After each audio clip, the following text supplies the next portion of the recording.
San Siro, Milán. Un sábado por la noche de octubre de 2022. En el césped se juega Inter contra Sampdoria. En las gradas, decenas de miles de personas. Bufandas al aire. El pulso normal de una noche de fútbol. Y de pronto, algo no encaja. La curva más ruidosa de Italia se ha quedado muda. No cantan, no saltan, no despliegan sus banderas. Los ultras del Inter, esos mismos que llenan la curva nord de humo y de voz, durante 90 minutos, guardan silencio desde el primer minuto. Nadie entiende por qué. En el descanso, cuando el árbitro se lleva a los jugadores al vestuario, empieza lo que nadie creería, si no hubiera cientos de testigos. La curva norte empieza a vaciarse, no poco a poco, no por voluntad propia. Miles de aficionados comunes, familias enteras, mujeres, niños que habían pagado su entrada como cualquiera, son obligados a marcharse, a empujones, entre gritos, bajo las órdenes de un grupo reducido de hombres que no admite preguntas. Un sector entero del estadio se apaga en cuestión de minutos, y nadie, desde la megafonía, explica una sola palabra. ¿Qué clase de noticia vacía a la fuerza una grada en pleno partido? La respuesta estaba a varios kilómetros de allí, en una calle tranquila de la periferia de Milán. Esa misma tarde, un hombre de 69 años volvía a su casa cuando dos personas, en una motocicleta, lo interceptaron a pocos metros del portal. Sonaron varios disparos. El hombre cayó. Murió poco después. No iba al estadio. No podía. Aunque su equipo jugaba en casa esa noche, sobre él pesaba una prohibición judicial que le impedía acercarse a menos de 2 kilómetros de San Siro los días de partido.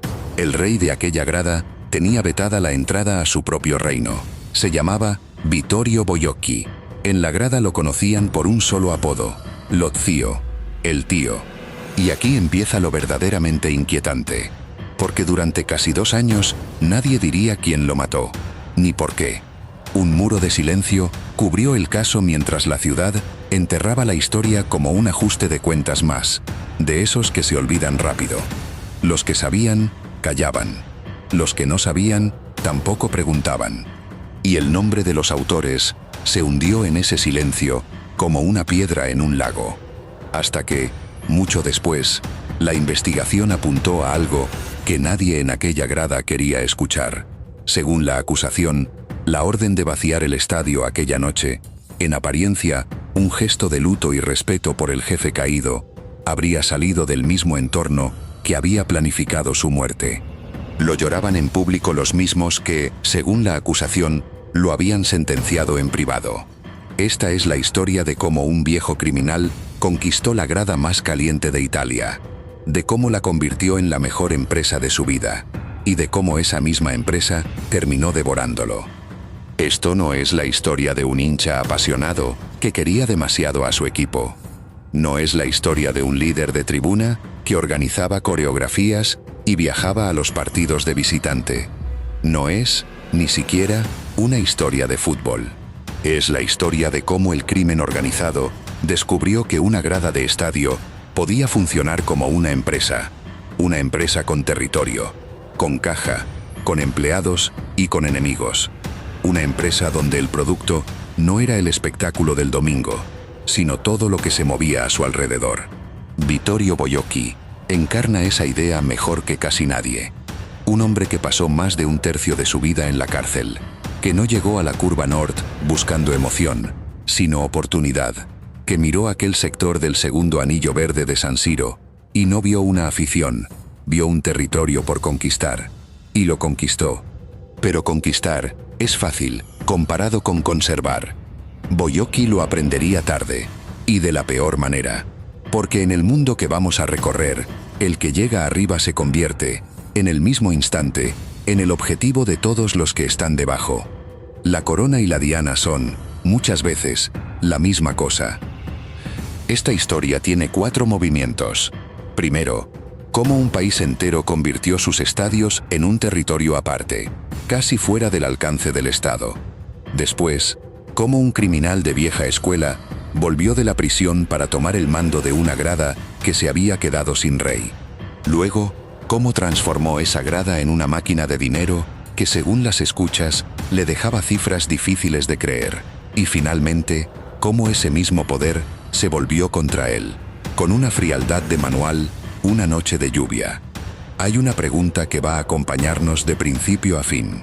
Una pregunta que Milán tardó casi 2 años en responder. ¿Quién mató a Locio? Y, sobre todo, ¿por qué nadie se atrevió a decirlo? Guardemos esa pregunta, porque la respuesta, cuando llegue, no vendrá de un policía ni de un testigo casual. Vendrá de la última persona que cualquiera habría imaginado, de alguien que estaba tan cerca del jefe que casi nadie sospechó de él. Pero para entender a Locio, primero hay que entender el escenario, porque un hombre así no aparece en cualquier parte. Aparece donde el terreno está preparado para él. Italia y sus estadios son inseparables de su historia reciente, y no siempre por lo que ocurre dentro del campo.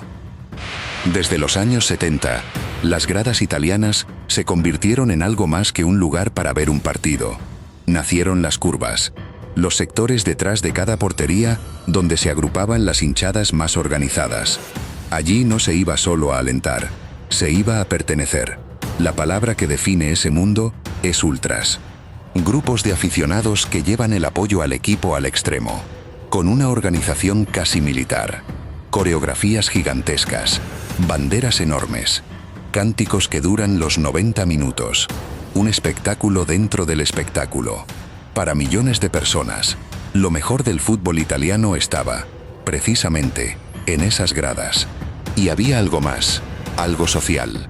Para muchos jóvenes de barrios difíciles, la curva era el único lugar donde sentían que importaban, donde formaban parte de algo, donde se podía gritar, sin miedo y sin filtro, lo que fuera de la vida no se podía decir. La grada era una válvula de escape, una identidad, una familia elegida, pero cada curva tenía también otra cara, una estructura interna, jerarquías, líderes reconocidos por todos, los llamados capi, grupos con nombre propio, historia y símbolos, y una regla de oro que lo atravesaba todo. Quien manda en la curva, manda de verdad. Porque mandar en la curva no era mandar en un club de fans. Con los años, esas gradas se transformaron en pequeños territorios con sus propias leyes.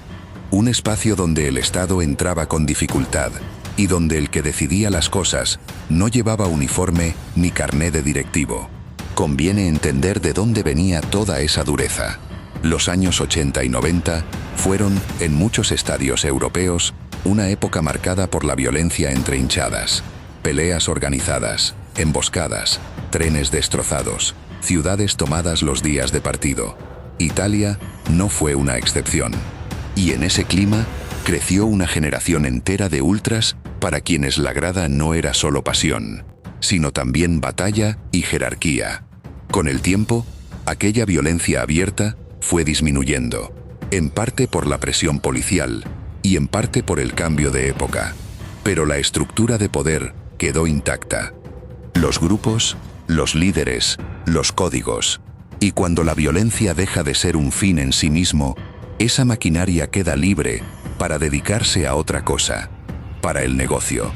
El Estado, de hecho, llevaba décadas intentando controlar ese mundo sin conseguirlo del todo. Tras años de incidentes, Italia creó herramientas específicas. La prohibición de acceder a los recintos deportivos para los aficionados problemáticos, conocida por sus siglas como DASPO, y sistemas de identificación para comprar entradas.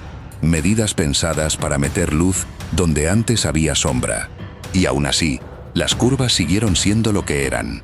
Un mundo con sus propios reyes. Porque una ley puede prohibir la entrada a un individuo, pero no puede borrar de un plumazo una cultura entera construida durante medio siglo. Hay un dato que ayuda a medir la escala del problema. Durante años, muchos clubes entregaron a sus grupos organizados bloques enteros de entradas, a veces a precios reducidos, confiando en que ellos se encargaran de la parte más vistosa del espectáculo. Esas entradas, después, podían revenderse con sobreprecio. Lo que nació como un gesto de buena relación entre el club y su afición, terminó, en algunos casos, financiando justamente a quienes convertían la grada en un negocio. La frontera entre el favor y el delito se volvió, con los años, peligrosamente fina. Ahora pongamos a Milán en el centro de este mapa. Milán es una ciudad partida en dos por el fútbol. El mismo estadio, San Siro, oficialmente el Giuseppe Meazza, es la casa de dos gigantes, el Milan y el Inter. Dos aficiones que comparten paredes y se dan la espalda. La curva sud es del Milan, la curva nord es del Inter. Dos territorios enfrentados dentro del mismo edificio. Pero Milán es también otra cosa. Es la capital económica de Italia, la ciudad del dinero, de la moda, de las finanzas, de los negocios. Y donde hay dinero en movimiento, siempre hay quienes quieren una parte. Durante décadas, las grandes mafias del sur del país fueron expandiéndose hacia ese norte rico y productivo, no con tanques ni con ruido, con negocios, con empresas limpias por fuera, con hombres que se instalaban en Lombardía y tejían redes discretas, familiares, difíciles de infiltrar precisamente porque se basaban en la confianza cerrada del origen común. Entre esas organizaciones, una destaca por encima de las demás: la 'Ndrangheta, originaria de Calabria. Los investigadores la consideran hoy una de las estructuras criminales más poderosas de Europa. Su fuerza no está en la espectacularidad, sino en su capacidad de meterse en la economía legal sin que se note, de estar en todas partes y no aparecer en ninguna foto. Durante años, esa expansión hacia el norte fue documentada por fiscales y jueces en decenas de investigaciones. La 'Ndrangheta no llegó a Milán a pelear en las esquinas, llegó a invertir, a comprar, a crecer y, tarde o temprano, tenía que cruzarse con el otro gran negocio en efectivo de la ciudad, el que se movía alrededor del fútbol. Su método, lejos de los clichés de las películas, era sobrio y eficaz. Redes cerradas, basadas en el parentesco y en la confianza del pueblo de origen. Estructuras casi imposibles de infiltrar desde afuera, porque nadie entra en una familia. Y una regla básica que lo gobernaba todo: no llamar la atención. Ganar dinero sin salir en la foto. Estar sin que se note que se está. Para una organización así, una grada de fútbol era una frontera perfecta. Un lugar donde el dinero se mueve en efectivo, donde la intimidación se disfraza de pasión y donde la policía tiene difícil distinguir al hincha del criminal. Un terreno hecho a la medida de quien sabe operar en la sombra. Ahora juntemos todas las piezas. Por un lado, unas curvas que reúnen a miles de personas cada fin de semana, con dinero en efectivo, con entradas, con aparcamiento, con comida, con mercancía. Por otro, un mundo criminal experto en detectar exactamente ese tipo de flujos. La curva era, para quien supiera mirar, un mercado casi virgen, un espacio semilegal donde el Estado veía aficionados y el crimen veía ingresos. Junta todos esos ingredientes: una ciudad rica, dos aficiones enormes, unas gradas que funcionan casi como un Estado dentro del Estado, y el resultado es casi inevitable. Tarde o temprano, alguien decide poner orden en ese caos y cobrar por hacerlo. Ese alguien, para la curva nord del Inter, terminó siendo un hombre que conocía muy bien el otro lado de la ley. Y conviene aclararlo desde ya, para no confundir dos cosas distintas. Ese hombre no era un enviado de la 'Ndrangheta. No venía de Calabria ni pertenecía a ningún clan del sur. Era producto del crimen local, del bajo mundo milanés de toda la vida. La entrada directa de la 'Ndrangheta en lo más alto de esta grada llegaría años después, con otro nombre y en otro momento de la historia. Por ahora, quien se disponía a tomar el mando era un criminal de Milán, con códigos de Milán. Guardemos esa distinción, porque más adelante será importante. Vittorio Boiocchi nació en Milán a finales de diciembre de 1952. No venía del fútbol, venía de la calle, de la Milán dura de las periferias y los barrios obreros, donde una vida podía torcerse muy pronto y no enderezarse nunca más. Su biografía se mide, sobre todo, en tiempo perdido. De los 69 años que vivió, pasó alrededor de 26 en prisión. Más de un tercio de su vida entera. Sobre él se acumularon, a lo largo de las décadas, cerca de 10 condenas. Detengámonos un momento en esa cifra, porque no es un detalle menor. 26 años entre rejas no es la hoja de servicios de un aficionado violento que se pasa de la raya un domingo. Es la carrera de un criminal profesional, de alguien que hizo del delito su oficio durante toda una vida. Los cargos que se le atribuyeron dibujan ese retrato con precisión. Tráfico de drogas, robo, secuestro, tenencia de armas. No era el matón de una esquina. Era un hombre con recorrido en el bajo mundo milanés, con contactos y con un nombre respetado y temido en ambientes que nada tenían que ver con el deporte. Y ahí aparece la primera gran paradoja de esta historia. El hombre que terminaría siendo el rey de una grada de fútbol no era, en el fondo, un hombre de fútbol. Era un hombre de negocios ilícitos que encontró en el fútbol su último y mejor mercado. Vale la pena fijar bien esa paradoja, porque va a ser la clave de todo lo que viene después. Un criminal de carrera, curtido en el bajo mundo, sentado en el corazón de una hinchada de fútbol. No un forofo que se metió en líos. Un profesional del delito que descubrió, ya al final de su vida, un yacimiento sin explotar.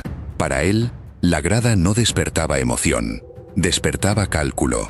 Donde otros veían un domingo de fútbol, Boyocki veía un flujo de personas, de entradas y de dinero. Y donde otros veían una tribuna, él veía un territorio que se podía tomar, ordenar y explotar. Boyocki estuvo históricamente ligado a los Boys, uno de los grupos organizados del tifo del Inter, dentro de la galaxia de la Curva Nord. Un grupo con décadas de historia, de esos que forman parte del paisaje de la grada. Pero la figura de Lozio no se explica por la pasión de Curva, se explica por lo que representaba, la vieja escuela. ¿Qué significa la vieja escuela en este contexto? Significa los códigos de la criminalidad milanesa de los años 80 y 90. Una época en la que Milán vivió su propia versión oscura, con robos, bandas, ajustes de cuentas y una violencia que dejó marca. Boyocki se formó en ese mundo y trajo esos códigos consigo, mucho después, al mundo de las gradas. En aquella Milán, moverse en el bajo mundo y sobrevivir exigía algo más que fuerza. Exigía reputación, contactos, palabra. Un hombre valía lo que valía su nombre en la calle. Y Boyocki construyó el suyo a lo largo de décadas, causa tras causa, condena tras condena. Cada temporada en prisión, por dura que fuera, sumaba a esa leyenda oscura que después lo precedería en la grada. Mientras muchos líderes de tribuna habían crecido dentro del fenómeno ultra, cantando y peleando por colores, Boyocki llegaba desde afuera, con otra lógica. Para él, el respeto no se ganaba con una coreografía espectacular. Se ganaba con la reputación que traía de otro mundo, mucho más peligroso. Esa diferencia lo convertía en alguien aparte dentro de la curva. No era uno más. Era el que había estado donde otros solo habían oído hablar.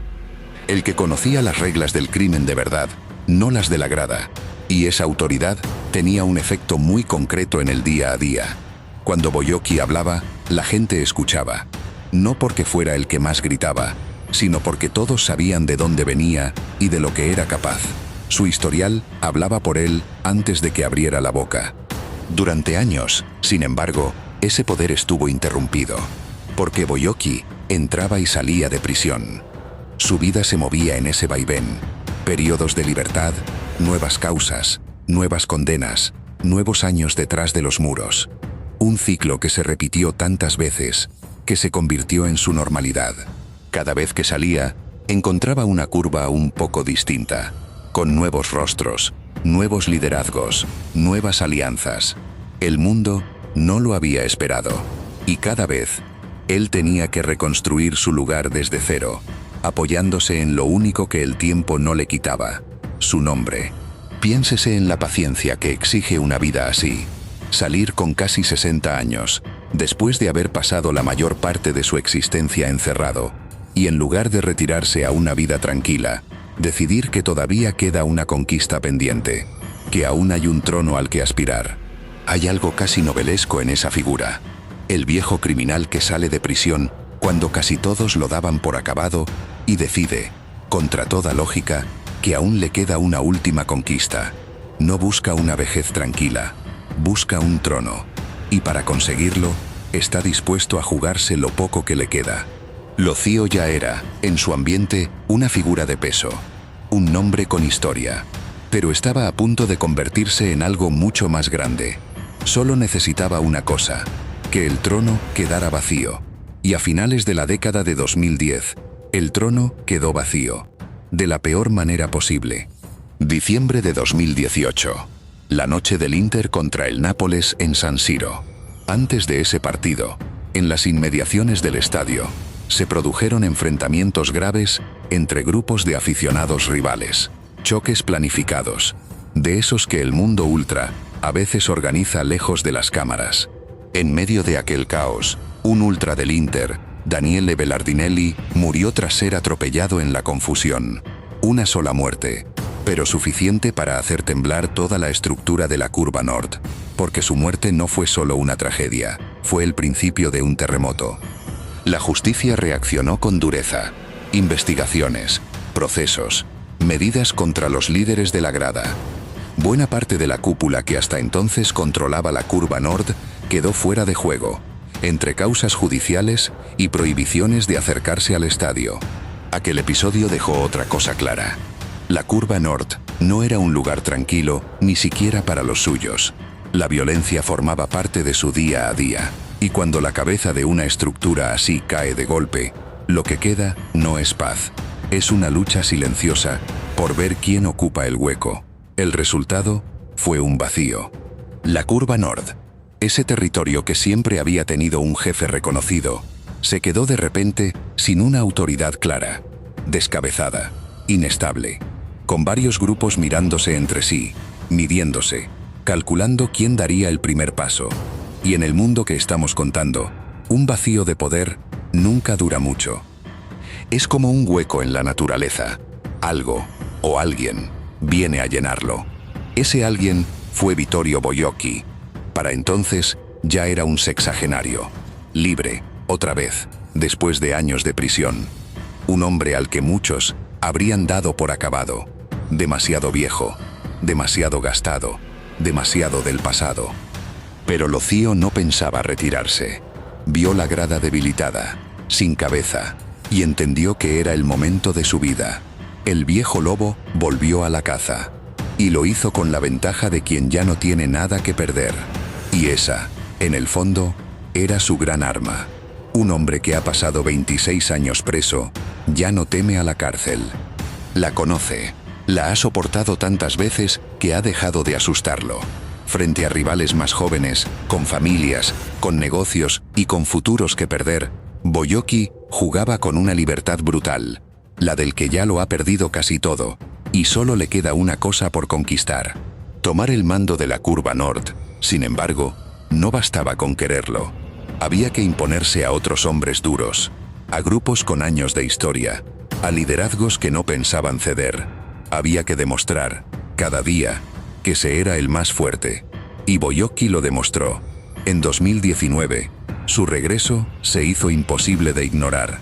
El momento que marcó su ascenso definitivo tiene algo de escena de película, aunque sea completamente real.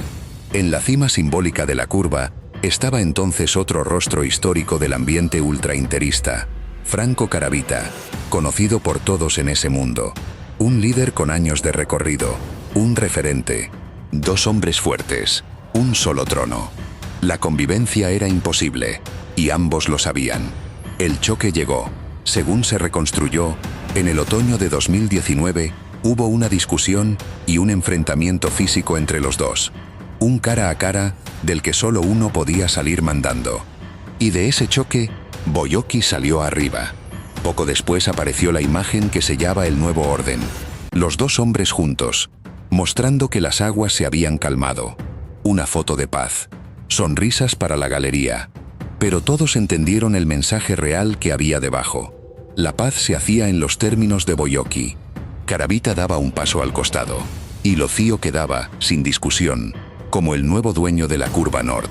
Detengámonos en la magnitud de lo que acababa de ocurrir. Un hombre de casi 70 años, con 26 a la espalda entre rejas, se ponía al frente de la grada más caliente del norte de Italia. No un joven con ambición, no un líder salido de la propia hinchada, un viejo criminal que llegaba de otro mundo. Ese contraste es el corazón de toda la historia. Un hombre nacido para el crimen, formado en la cárcel, sentado de pronto sobre la afición de un club gigante. El pasado más oscuro de Milán, gobernando el presente ruidoso de San Siro. Dos mundos que jamás deberían haberse tocado, unidos en la figura de un solo hombre. Y no lo hacía por nostalgia. No volvía a la curva para revivir su juventud, ni para cantar con los suyos. Lo hacía porque había visto, con ojos de viejo criminal, todo lo que esa grada podía producir. Donde otros veían el final de una carrera, él vio el comienzo del mejor negocio de su vida. La verdadera prueba, sin embargo, estaba por empezar. Porque una cosa es sentarse en el trono, y otra, muy distinta, exprimirlo hasta la última gota. Aquí, conviene detenerse de verdad. Porque para entender por qué mataron a Locío, primero hay que entender qué era, exactamente, lo que controlaba. La Curva Nord no era, para Boyocchi, un club de fanáticos. Era una fuente de ingresos con varias ramas, y él las manejaba con la mentalidad de quien administra una empresa, reduciendo costes, eliminando competencia, maximizando la caja. La primera rama eran las entradas.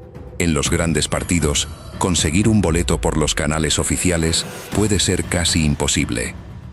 Ahí entra la reventa, lo que en Italia llaman il bagarinaggio.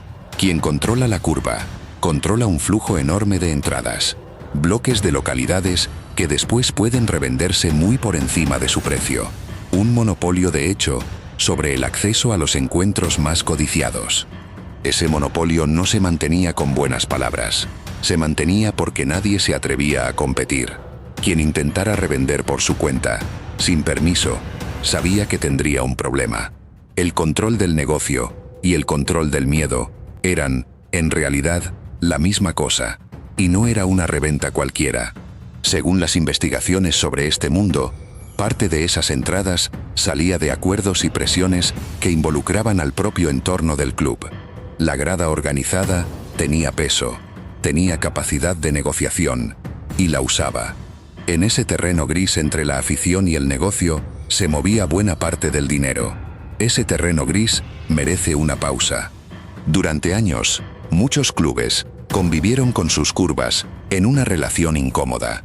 Las hinchadas organizadas ponían el ambiente, las coreografías, la imagen espectacular que se ve en televisión, y a cambio recibían facilidades, entradas, tolerancia, contacto directo. Nadie firmaba nada, pero esa dependencia mutua abría una puerta, y por esa puerta se colaba el negocio. La segunda rama era la mercancía, camisetas, bufandas, banderas, artículos con los símbolos de la grada, vendidos por fuera de los canales oficiales. Una marca paralela, sin permisos ni impuestos, que se apoyaba en la identidad de la curva para generar dinero. Los aficionados creían comprar un pedazo de su pasión. En realidad, muchas veces, financiaban una estructura que poco tenía que ver con el fútbol. La tercera rama era el territorio alrededor del estadio.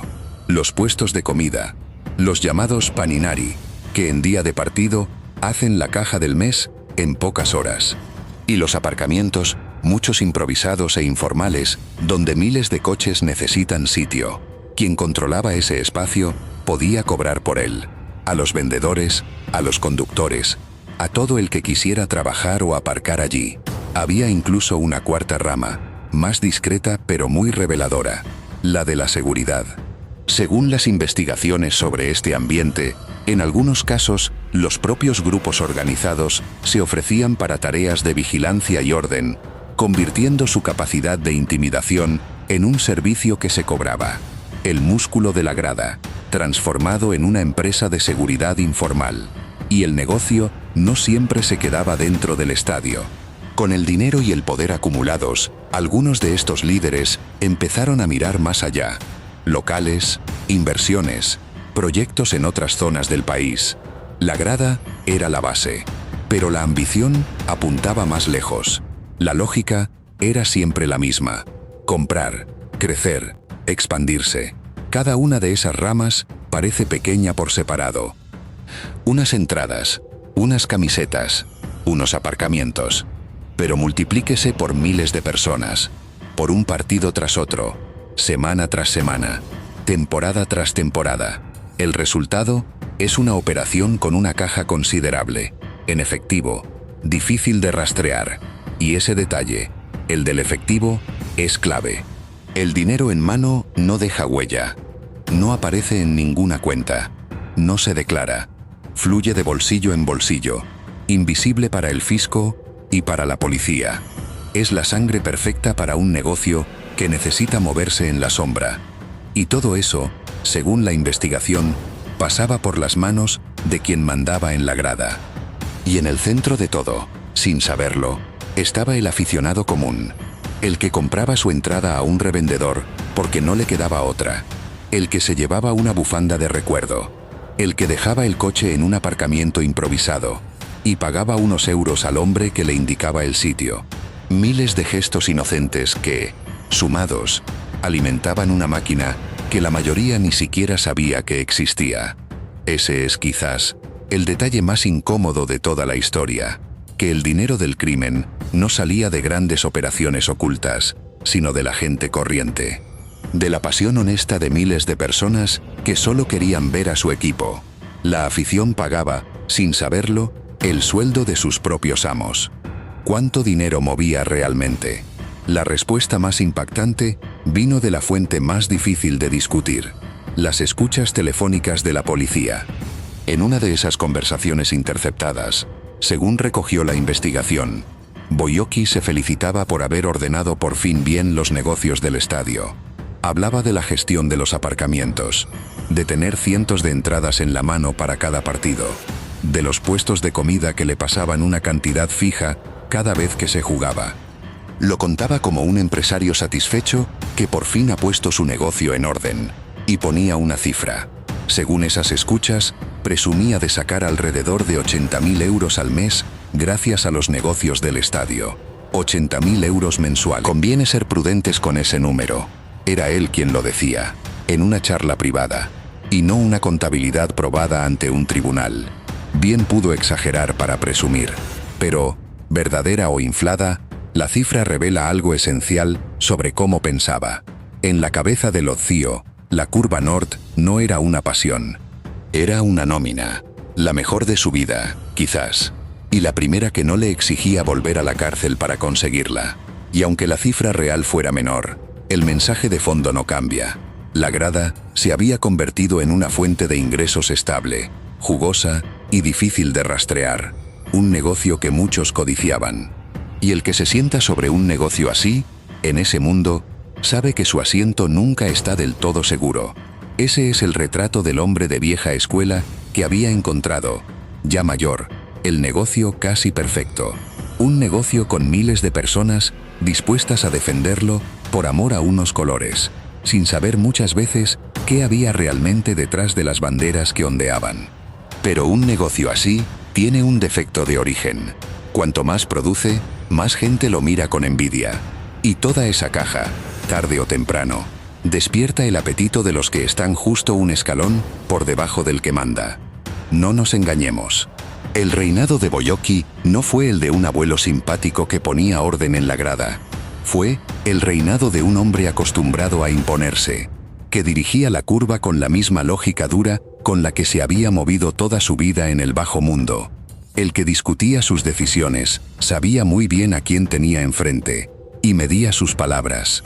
Durante aquellos años, Lozio consolidó su poder dentro del segundo anillo verde de San Siro. Reorganizó los negocios, marcó quién entraba, quién salía y quién cobraba. Impuso su criterio en los grandes asuntos y en los pequeños. Su palabra pasó a ser, dentro de ese perímetro, algo parecido a la ley. Y a su alrededor fue quedando un grupo de hombres de confianza, lugartenientes que ejecutaban lo que él decidía. Una corte, en cierto sentido, con sus favoritos, sus encargados de cada asunto y sus aspirantes. Ese es un rasgo típico de estas estructuras. No son organigramas escritos en ningún papel. Son redes de lealtades personales, de favores, de deudas y de miedos. Nadie firma un contrato, pero todos saben cuál es su lugar, a quién responden y qué les pasaría si se salieran del guión. Es una autoridad invisible, sostenida por la costumbre y por el ejemplo de lo que le ocurre al que se rebela. Entre esos hombres, había uno que conviene retener desde ahora. Su número 2. Su mano derecha en la práctica. Un líder reconocido de la propia Curva Nord, presente en el día a día de la grada, en los negocios, en las decisiones importantes. Se llamaba Andrea Beretta. Grabémonos ese nombre, porque va a volver. Y va a volver de la forma más inesperada. Por debajo de la superficie, sin embargo, la situación estaba lejos de ser tranquila. Un poder tan concentrado y tan lucrativo genera fricciones. Y las fricciones, en ese mundo, no se resuelven con una reunión ni con un apretón de manos. El punto central de la tensión era, otra vez, el dinero. Siempre el dinero.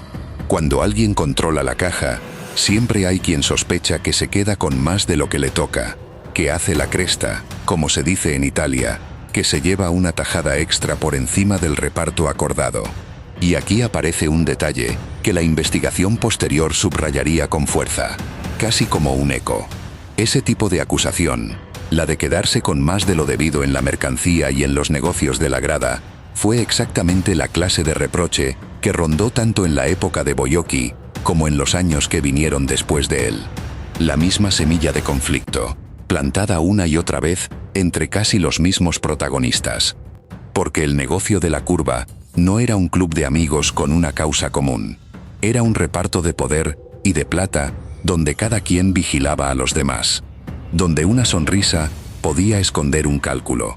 Y donde el que estaba arriba, por definición, tenía siempre a alguien mirándole la espalda. Aquí se dibuja también un choque de generaciones. Boyocchi era el pasado, los códigos de la vieja Milán criminal, el respeto por el nombre, la autoridad del que ha pagado su cuota de cárcel. Los que estaban justo debajo eran otra cosa. Hombres más jóvenes, más ambiciosos, que habían crecido dentro de la grada, que conocían el negocio a la perfección y que empezaban a preguntarse por qué el reparto tenía que hacerlo siempre el mismo viejo llegado de la prisión. Es una tensión tan vieja como el poder mismo. El que llegó primero no quiere soltar. Los que vienen detrás no quieren esperar. En una empresa normal, eso se resuelve con una jubilación, una sucesión, un acuerdo firmado. En el mundo de la Curva, no había nada de eso. No había jubilaciones ni relevos pactados. Había solo una forma de que un jefe dejara su lugar antes de tiempo. Y todos, en el fondo, la conocían. Nadie la decía en voz alta, pero flotaba en el aire cada vez que alguien pronunciaba, a media voz, la pregunta de quién mandaría cuando el viejo ya no estuviera. Para ellos, Locío ya no era una leyenda intocable. Era un obstáculo. Un hombre del ayer, sentado sobre el dinero del mañana. Y había un factor más, frío pero decisivo. Boyocchi no era eterno. Ya había cumplido casi 70 años. Por pura biología, tarde o temprano dejaría un trono vacío otra vez. La pregunta empezó a flotar en el aire de la Curva Nord, silenciosa pero constante, en las conversaciones a media voz y en los mensajes que la policía escuchaba sin que ellos lo supieran. Cuando Locío ya no esté, ¿quién se queda con todo esto? Y en ese mundo, algunos no estaban dispuestos a esperar a que la naturaleza respondiera esa pregunta por ellos. Para ciertos hombres, el tiempo es un lujo que no piensan conceder. Toda esa visibilidad, todo ese dinero, todo ese poder, tenían un precio. Y en 2022, alguien decidió que había llegado el momento de cobrarlo. Sábado, 29 de octubre de 2022. Milán amanece bajo la lluvia. Esa tarde se juega Inter contra Sampdoria en San Siro. Pero Vittorio Boyocchi no estará allí. No puede. Una medida de prevención lo obliga a mantenerse lejos del estadio los días de partido. Aquel domingo, mientras su grada se prepara para recibir al equipo, el jefe de la Curva Nord está en su barrio. en la periferia, lejos del territorio que gobierna. Vive en el barrio de Figino, en la periferia oeste de la ciudad, en una calle tranquila llamada Via Fratelli Zanzotera, un rincón residencial, alejado del bullicio del centro. Casas bajas, coches aparcados, la rutina de un sábado cualquiera, el último lugar del mundo donde alguien esperaría un final así. Precisamente, ese era el punto, porque los movimientos de Boyocki eran previsibles. Los días de partido, obligado a quedarse lejos del estadio, solía estar por su barrio, cerca de casa, a una hora más o menos conocida. Quien quisiera hacerle daño, solo tenía que saber una cosa: dónde estaría y cuándo. Y esa cosa la sabía cualquiera que lo conociera de cerca. Poco antes de la hora del partido, Boyocki está frente a su casa. En la calle aparece una motocicleta de gran cilindrada. La ocupan dos personas con los rostros cubiertos. Se acercan. No hay discusión, no hay aviso, no hay última palabra. Suenan varios disparos, 5, según la reconstrucción posterior, y el hombre de 69 años cae al suelo, bajo la lluvia. Los agresores no huyen a ciegas. Escapan con método, se alejan por las zonas menos vigiladas de las afueras y hacen desaparecer el vehículo. Frío, calculado. No la reacción impulsiva de un momento de furia, sino la ejecución de un plan trazado de antemano. Boyocki es trasladado de urgencia a un hospital. Muere poco después. Lozio, el hombre que había vuelto de la cárcel para conquistar la grada más caliente de Italia, había sido asesinado a pocos metros de su casa, lejos del estadio, al que ni siquiera tenía permiso para entrar, con la noche cayendo sobre el asfalto. En cuestión de minutos, el rey de la Curva Nord había dejado de existir, sin juicio interno, sin advertencia, sin posibilidad de defensa. La misma frialdad con la que él había manejado su territorio durante años se volvía ahora contra él, en la puerta de su propia casa. Todo en aquella escena hablaba un idioma que los investigadores reconocieron de inmediato. La motocicleta de gran cilindrada, los rostros ocultos, la rapidez de la acción, la elección del momento, justo antes de un partido, cuando sus pasos eran fáciles de anticipar. No parecía un arrebato, parecía un encargo, un trabajo profesional. Y sin embargo, reconocer el estilo de un crimen no es lo mismo que resolverlo. Los investigadores sabían qué tipo de ejecución tenían delante. Lo que no tenían eran rostros, nombres, un hilo del que tirar. Los que podían hablar, no hablaban. Los que sabían, miraban al suelo. En un caso así, entender cómo se hizo algo no sirve de nada si nadie dice quién lo hizo. La investigación avanzó hasta un muro y se detuvo. Pasaron los meses. Después, los años. Y el nombre de los responsables siguió guardado bajo llave, en la memoria de quienes preferían callar antes que arriesgarse a hablar. Y entonces la historia se traslada al estadio. Mientras el Inter y la Sampdoria juegan la primera parte, la noticia empieza a correr por la Curva Nord. Al principio, un rumor que pasa de boca en boca. Después, una certeza que recorre la grada como una corriente eléctrica. El jefe ha muerto. Ya vimos, al principio de esta historia, lo que ocurrió a continuación. La grada muda durante toda la primera mitad, y en el descanso, la orden de vaciarla, con miles de aficionados comunes, obligados a marcharse a la fuerza, en nombre del luto por el hombre que acababa de morir en aquella calle. Aquel gesto escandalizó a Italia entera.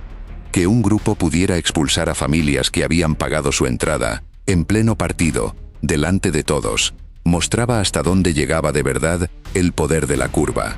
No era una demostración de dolor, era una demostración de fuerza.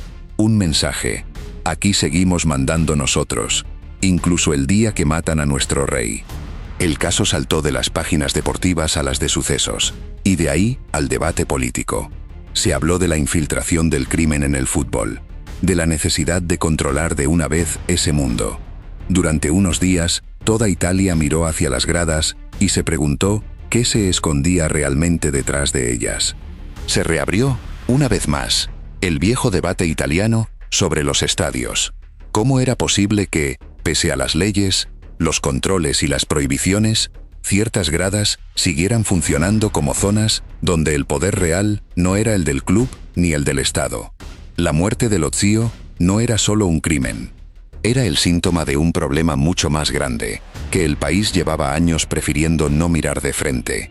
Y sin embargo, lo más perturbador del caso todavía no era eso. Lo más perturbador era lo que no se sabía, porque tras el crimen llegó el silencio. Un silencio espeso, absoluto. Nadie vio nada. Nadie sabía nada. La investigación se topó con un muro de omertá, esa ley del silencio que en Italia protege a los culpables tanto como el miedo protege a los testigos. Los ejecutores, los que habían disparado desde la moto, no fueron identificados. El caso quedó abierto, sin respuesta, guardado en un cajón como uno más de esos ajustes de cuentas que una gran ciudad prefiere olvidar cuanto antes. Durante casi 2 años, la pregunta quedó suspendida en el aire, sin que nadie se atreviera a responderla en voz alta.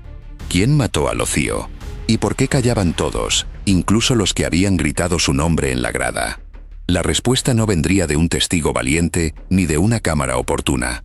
Vendría, mucho después, de un lugar que nadie miraba, de una segunda muerte que nadie había previsto, y de un hombre que, al verse acorralado, decidió por fin abrir la boca y contarlo todo. Con Bojocki muerto y el caso sin resolver, la Curva Nord entró en una nueva etapa. El trono, otra vez, había quedado vacío. Y otra vez, alguien vino a ocuparlo. Pero esta vez, no fue un solo hombre. Según reconstruyó después la investigación, el mando de la grada quedó repartido en una especie de triunvirato. Un poder a varias manos. Y en ese vértice, 2 nombres se volvían centrales. Andrea Beretta, aquel número 2 que ya conocíamos, y un hombre nuevo, llegado de otro mundo. Ese hombre era Antonio Bellocco. El apellido Bellocco es, en Italia, sinónimo de una de las ramas más conocidas de la 'ndrangheta calabresa. Un clan con décadas de historia criminal a sus espaldas. Que uno de sus herederos terminara en lo más alto de la Curva Nord del Inter no era una casualidad. Era la prueba, en carne y hueso, de hasta dónde había llegado la infiltración del crimen organizado en el fútbol. Y su apellido lo dice casi todo.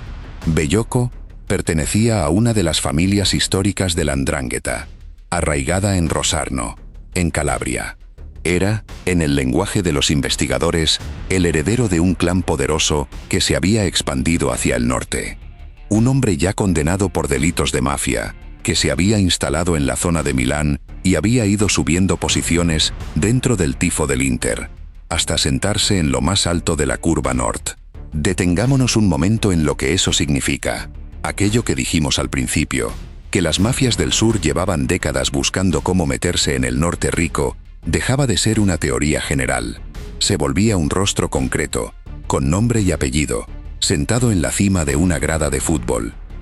La Curva Nord y la 'ndrangheta ya no eran 2 mundos que se rozaban de lejos. Eran, en aquel vértice, la misma cosa. Esa presencia también explica por qué el mundo de la curva se había vuelto tan peligroso. Ya no era una cuestión de hinchas peleándose por una bufanda o por un pedazo de tribuna. Era un negocio con estructura mafiosa, con la lógica implacable de las organizaciones que mueven mucho dinero. Y en ese tipo de negocio, un socio incómodo no se aparta con una charla, se elimina. El nuevo poder repartido funcionó, en apariencia, sin grandes roces durante un tiempo. Los negocios seguían, la caja seguía, cada quien tenía su parte del pastel. Desde afuera, todo parecía en orden, hasta que volvió la vieja sospecha, la de siempre, la del dinero. Hacia 2024, según la reconstrucción de los investigadores, Bellocco empezó a desconfiar de Beretta. Sospechaba que su socio se quedaba con más de lo debido en el negocio de la mercancía. Y aquí llega el eco que ya anticipamos. Era exactamente el mismo reproche que, años antes, había rondado también en tiempos de Bojocki. La misma acusación, la misma grieta, casi los mismos protagonistas. Un guión que el destino parecía empeñado en repetir. De esa desconfianza, siempre según la investigación, nació un plan. Bellocco Habría decidido eliminar a su socio y rival antes de que fuera demasiado tarde. Pero alguien avisó a Beretta de lo que se estaba cociendo en su contra. En ese mundo, el que golpea primero suele ser el que sobrevive. El 4 de septiembre de 2024, los dos hombres se citaron a las afueras de un gimnasio en Cernusco sul Naviglio, en el área de Milán, un lugar habitualmente frecuentado por gente del ambiente ultra. Un detalle vuelve la escena aún más fría. La noche anterior, según se supo después, los dos habían jugado juntos un partido de fútbol sala. Compañeros y socios por fuera, enemigos a muerte por dentro. Lo que ocurrió dentro del coche de Bellocco fue un enfrentamiento breve y letal. Se pasó del reproche a la violencia en cuestión de segundos. Bellocco murió allí mismo, con numerosas heridas de arma blanca. Beretta resultó herido de bala, pero sobrevivió, y fue detenido esa misma jornada, todavía en el hospital. Ese segundo crimen lo cambió absolutamente todo, porque hasta entonces, el mundo de las curvas milanesas había logrado mantener sus asuntos en la sombra. Pero la muerte de un miembro de una familia de la 'Ndrangheta, a manos del jefe de la curva Nord del Inter, era imposible de tapar. Fue la chispa que hizo estallar una investigación que llevaba tiempo cociéndose por debajo, esperando el momento de salir a la luz. Pocas semanas después de aquella muerte, la Fiscalía de Milán ordenó una gran operación. Cayeron detenidos los principales líderes de las dos grandes curvas de San Siro, la del Inter y la del Milán. No un puñado de exaltados. La cúpula entera del tifo organizado de la ciudad. Decenas de personas señaladas como el corazón de un mismo sistema. La investigación recibió un nombre que lo resumía todo. Doppia curva. Doble curva. Porque el entramado afectaba a las dos gradas a la vez. La Nord del Inter y la Sud del Milán. Y a los negocios que ambas manejaban. En ese sistema, la curva Nord del Inter no estaba sola. Al otro lado del estadio, la curva Sud del Milán funcionaba con una lógica parecida, con sus propios jefes y sus propios negocios. Dos gradas rivales que, según la investigación, compartían métodos e incluso contactos. Rivales en el marcador, colegas en la sombra. La operación golpeó a las dos cúpulas a la vez, y por eso el nombre, doble curva. Lo que describieron los investigadores era, en el fondo, aquello que esta historia venía anticipando desde el principio. Un sistema donde cada partido era una ocasión de negocio. Aparcamientos, entradas, mercancía, seguridad privada e incluso, según la causa, tráfico de drogas. En la cúspide de ese entramado, los grandes líderes de ambas curvas, con contactos que llegaban hasta el crimen organizado más serio. Y entonces se produjo el giro que resolvería, por fin, el misterio original. Acorralado por la acusación del asesinato de Bellocco y por el peso de toda la investigación, Andrea Beretta tomó una decisión que en ese mundo se considera la traición máxima, la línea que casi nadie cruza. Decidió colaborar con la justicia, convertirse en lo que en Italia llaman un pentito, un arrepentido que cuenta a los fiscales todo lo que sabe, a cambio de ciertos beneficios en su situación. Es difícil exagerar lo que eso supone en ese ambiente. Toda la cultura de la curva, todo el código del bajo mundo, se sostiene sobre una sola regla: no se habla. El que habla, traiciona. Y Beretta, el jefe reconocido de la curva Nord, el hombre que encarnaba ese código mejor que nadie, decidió romperlo. Cuando un jefe se convierte en arrepentido, no cae solo. Arrastra consigo años de secretos, nombres, fechas, negocios, muertes. Se convierte, de un día para otro, en el hombre más peligroso de todos para quienes hasta ayer eran sus socios. Porque conoce cada rincón del sistema desde dentro. Y ahora, tiene todas las razones del mundo para contarlo. Y con el tiempo, no sería el único. Una tras otra, las piezas del muro empezaron a caer. Lo que durante 2 años había sido silencio absoluto, se fue convirtiendo, poco a poco, en una cascada de confesiones. Y lo que esos hombres sabían era mucho. Entre sus revelaciones estaba, por fin, la respuesta que Milán llevaba casi 2 años esperando. Según la reconstrucción judicial, basada en esa colaboración y en otras pruebas, El asesinato de Vittorio Boiocchi no había sido obra de enemigos externos ni de mafias rivales.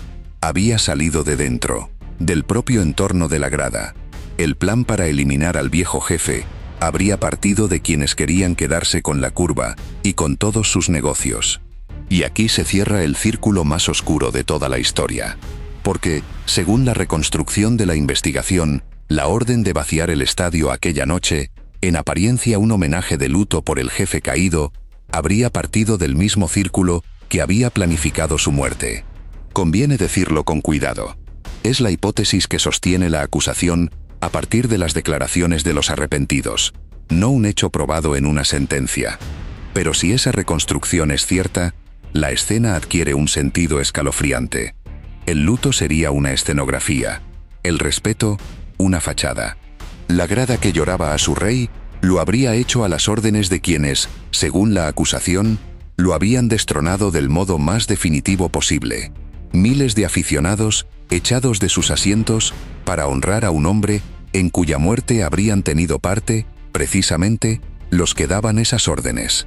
La reconstrucción que emergió de todo ello es escalofriante por su frialdad. Según la investigación, el plan para matar a Boiocchi se había preparado durante semanas. Para organizarlo, quien lo impulsaba se apoyó en otro hombre clave de la grada, encargado de coordinar los detalles. Se buscó a los ejecutores. Se preparó la moto. Se estudió la rutina de la víctima, hasta conocer cada uno de sus pasos. El golpe estuvo a punto de adelantarse. Estaba prácticamente listo a mediados de octubre. Pero, según la causa, un registro policial en casa de uno de los implicados, por un asunto distinto, obligó a posponerlo unos días. Por eso la fecha final fue aquel 29 de octubre, con el Inter jugando en casa y los movimientos del jefe perfectamente previsibles. Ese pequeño detalle dice mucho sobre la naturaleza del crimen. No fue un impulso, ni una pelea que se fue de las manos. Fue una operación con calendario, con logística, con la paciencia de esperar el momento exacto. Se pospuso, se recalculó y se ejecutó con la sangre fría de quien planifica un trabajo, no de quien reacciona a una ofensa. El día señalado, uno de los ejecutores condujo la motocicleta mientras el otro disparaba. Tras el crimen, huyeron por las afueras, cargaron la moto en una furgoneta y desaparecieron. Cada paso, calculado, cada detalle, pensado para no dejar rastro. Y funcionó, durante casi 2 años. El precio de todo aquello también salió a la luz. Según lo que declaró el propio Beretta ante los fiscales, se pagaron decenas de miles de euros para que la muerte de Boiocchi se llevara a cabo. Una cifra fría por una vida. El coste de un ascenso. El muro de silencio no lo derribó la policía a la fuerza. Lo derribó la propia lógica interna de aquel mundo. La misma ambición que había matado a Lozio terminó, 2 años después, empujando a sus autores a delatarse entre ellos. El sistema se devoró a sí mismo. Y esa es, quizás, la lección más dura del caso. Ningún interrogatorio, ninguna presión externa había podido romper la omertá en 2 años. Lo que la rompió fue la traición interna, la desconfianza entre socios, la ambición que primero mató a Lozio y que, después, hizo que sus autores no pudieran seguir confiando, ni siquiera entre ellos. Hoy, la historia ya no es un misterio, guardado en un cajón. Es un caso judicial que sigue su curso. Por la investigación Doppia Curva, la que destapó los negocios de las 2 gradas, ya llegaron las primeras condenas. Andrea Beretta fue condenado a 10 años de prisión por la muerte de Antonio Bellocco, en un juicio celebrado por la vía abreviada. Y por la rama que investigaba la asociación criminal de la Curva Nord, otro de sus líderes históricos, Marco Ferdico, recibió una condena de 9 años por asociación para delinquir, con la agravante de haber favorecido a la mafia. Conviene ser precisos. Son condenas de primera instancia, dictadas en procedimientos abreviados, y algunas todavía pueden recurrirse ante tribunales superiores. El caso, en otras palabras, está lejos de haber terminado. El tribunal reconoció, además, resarcimientos económicos, uno de peso para la familia de la víctima del segundo crimen. y sumas de carácter simbólico para los clubes y para las instituciones del fútbol, admitidos en la causa como parte perjudicada. El asesinato de Vittorio Bojocchi, en cambio, se juzga aparte, y ese proceso sigue abierto. En el banquillo se sientan los señalados como responsables: Beretta, acusado de haber sido el instigador, y el propio Ferdico, que ante el tribunal admitió haber organizado la logística del ataque y coordinado al tirador. Con el paso de los meses, varios implicados reconocieron su responsabilidad. Otros la niegan. Y aquí hay que subrayar algo: todavía no existe una sentencia firme por este crimen. Hay confesiones de algunos acusados, hay acusaciones contra otros, y hay un tribunal que aún debe pronunciarse. El vuelco decisivo llegó cuando esos jefes empezaron a hablar. Primero fue Beretta. Después, ya en 2026, también Ferdico decidió convertirse en colaborador de la justicia y prestó una serie de declaraciones ante los fiscales antimafia de Milán. En ellas, reconstruyó desde dentro cómo se habría decidido la muerte de Lozio, y describió, además, una presunta trama de contactos entre las gradas y el crimen organizado, con nombres que iban más allá del fútbol. Son revelaciones que, por ahora, siguen bajo verificación de los investigadores. La palabra de un arrepentido abre puertas, pero después debe probarse. Las audiencias, que se prolongaron a lo largo de 2026, dejaron escenas difíciles de olvidar. Acusados que reconstruían con calma perturbadora cómo se había decidido cada paso, y confesiones que confirmaban lo que durante años habían sido solo rumores. Algunos implicados eligieron la vía del juicio abreviado. Para otros, la causa sigue su curso, aún sin veredicto. En la sala, en las audiencias, ha estado presente la familia de Bojocchi, su mujer, sus hijas, personas que, más allá del historial criminal del hombre, perdieron a un padre y a un esposo, y que han tenido que escuchar, una por una, las frías explicaciones de cómo y por qué se decidió su muerte. El viejo mundo que Bojocchi había conocido quedó descabezado. Los grandes nombres que dominaban las curvas de San Siro están hoy presos, procesados o convertidos en arrepentidos. El sistema que durante años funcionó a la vista de todos, y a la vez oculto en las sombras, fue desmantelado pieza por pieza. El caso obligó, además, a una reflexión más amplia. La justicia italiana trató a la cúpula de estas curvas no como un grupo de aficionados descontrolados, sino como una asociación con métodos propios del crimen organizado, en la línea de otras investigaciones que en los últimos años habían apuntado en esa misma dirección en distintas ciudades. Y eso puso a los clubes y a las autoridades del fútbol frente a una pregunta incómoda que llevaban tiempo esquivando. ¿Hasta qué punto habían tolerado, e incluso alimentado, a esos grupos a cambio de ambiente en las gradas y de paz en los alrededores del estadio? La respuesta, en muchos casos, resultó difícil de sostener, y reavivó un debate que en Italia sigue abierto, el de la relación, demasiado estrecha durante demasiado tiempo, entre el fútbol profesional y sus hinchadas más organizadas. Y sin embargo, algo sobrevive, algo que ningún tribunal ha logrado tocar. Porque incluso después de todo esto, una parte de la afición no reniega de sus antiguos jefes. En más de una ocasión, a las puertas de los tribunales, grupos de aficionados se han congregado para mostrar su apoyo a los procesados, coreando sus nombres, defendiendo que no son mafiosos, que son de los suyos, que forman parte de la familia de la grada. El culto a la figura del capo, esa autoridad que no lleva uniforme, resiste incluso cuando los tribunales han dictado exactamente lo contrario. Es la señal más clara de que el problema nunca fue un solo hombre. Bojocchi cayó, Bellocco cayó, Beretta cayó, y aún así, la idea que los hizo posibles a todos ellos sigue latiendo, callada, en las gradas de Italia. Al final de esta historia, queda una pregunta incómoda, de esas que no tienen una respuesta cómoda. ¿Cómo es posible que una grada de fútbol, un lugar hecho para cantar y sufrir por unos colores, se convirtiera en un territorio donde se movía dinero, se repartía poder y se decidía, en la sombra, quién vivía y quién no? La respuesta que deja el caso de Lotcio es tan simple como perturbadora. Donde hay una multitud, hay una caja. Donde hay una caja, hay quien la quiere. Y donde hay un espacio que el Estado no controla del todo, siempre aparece alguien dispuesto a controlarlo por su cuenta, con sus propias reglas. Y hay algo más, algo que va más allá del dinero. Esas gradas dan poder.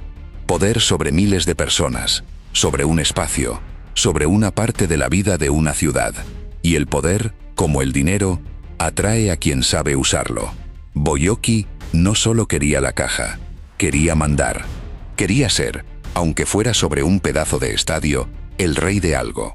Vittorio Boyocki entendió eso mejor que casi nadie de su generación. No amaba la curva, la administraba. La convirtió en la mejor empresa de su vida, la única que no lo devolvió a la cárcel. Y precisamente por eso, terminó como terminó. Porque el que convierte una pasión en un negocio, también convierte a sus aliados en socios. Y a sus socios, tarde o temprano, en herederos impacientes.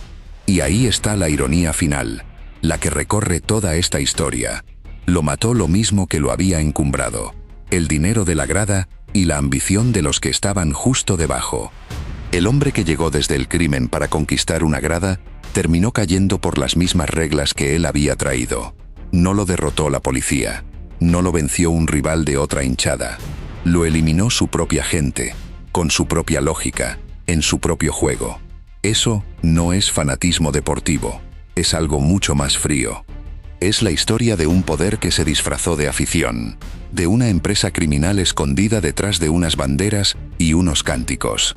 Y es también la historia de un entorno que durante demasiado tiempo miró hacia otro lado, que prefirió ver folclore donde había negocio y pasión donde había poder. Hicieron falta 2 muertes y varios arrepentidos para que se hablara en voz alta de algo que muchos, en el fondo, ya sabían. Boyocki soñó con reinar sobre San Siro. Lo consiguió durante unos años. Fue, de verdad, el rey de la curva Nord. Y aquella misma corona, la que tanto le costó ceñirse, terminó siendo su condena de muerte. Quiso ser el rey, y lo fue. Pero olvidó lo que todo rey debería saber, que el trono más codiciado es también el más peligroso, que la cima es el lugar donde uno se vuelve por fin el blanco perfecto para todos los que sueñan con ocuparla. Lotcio dejó de mirar su espalda un instante. Confió, quizá, en la gente equivocada. Y ese instante le costó la vida. Si esta historia te atrapó hasta el final,